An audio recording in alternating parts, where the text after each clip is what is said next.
सुबोध सुबह घरों में अखबार डालने का काम किया करता था और दिन में वो किसी दुकान में काम करता। उनमें से एक घर का लेटर बॉक्स एक दिन पूरी तरह से भरा हुआ था।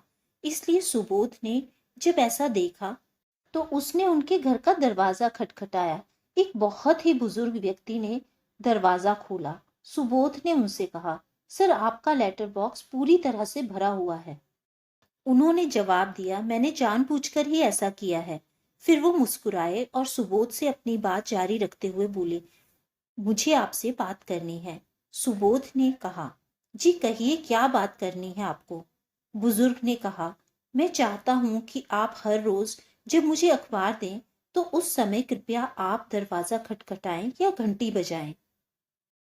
आप हमेशा अखबार मुझे व्यक्तिगत रूप से ही पकड़ाएं। सुबोध ने हैरानी से पूछा, सर, आप कह रहे हैं तो मैं आपका दरवाजा जरूर खटखटाऊंगा, लेकिन ये हम दोनों के लिए ही असुविधाजनक होगा और समय की बर्बादी होगी। बुजुर्ग ने कहा, आपकी बात सही है, फिर भी मैं चाहता हूं कि आप ऐसा करें। मैं आपको दरवाजा खटखटाने के लिए हर महीने 500 रुपये फीस दूंगा। विनम्रता पूर्वक उन्होंने कहा, अगर कभी ऐसा दिन आए जब आप दरवाजा खटखटाएं और मेरी तरफ से कोई प्रतिक्रिया ना मिले तो आप कृपया पुलिस को फोन कर देना। उनकी बात सुनकर सुबोध चौंक सा गया और उसने हैरानी से पूछा, पर क्यों सर?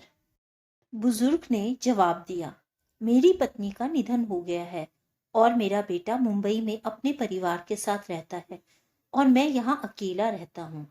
कौन जाने मेरा समय कब आ जाए। बुजुर्ग व्यक्ति की आंखों में आंसू आ गए, जिन्हें देखकर सुबोध भावुक हो गया।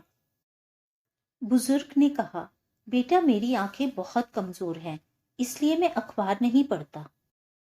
मैं तो दरवाजा खटखटाने या दरवाजे की घंटी बजने की आवाज सुनने के लिए अखबार ले रहा हूँ, किसी को देखने के और कुछ आदान प्रदान करने के इरादे से। उन्होंने हाथ जोड़कर कहा, बेटा, मुझ पर एक एहसान करो, ये मेरे बेटे का फोन नंबर है। अगर किसी दिन तुम दरवाजा खटखटाओ और मैं जवाब ना दूं, तो तुम मेरे बेटे को फोन करके इस बारे में सूचित कर देना। सुबोध ने बुजुर्ग से इस काम के लिए हामी भरी और वहां से चला गया। आज के समय की कड़वी सच्चाई यही है कि ज्यादातर बुजुर्गों को अकेले रहना पड़ रहा है, क्योंकि उनके बच्चे उनके साथ रहना नहीं चाहते। तो दोस्तों, उम्मीद है आपको आज की ये कहानी पसंद आई होगी। कहानी पसंद आई हो तो वीडियो को लाइक करें, चैनल को सब्सक्राइब करें, ताकि आने वाली कहानियां आप तक पहुंचती रहें। Thank you friends.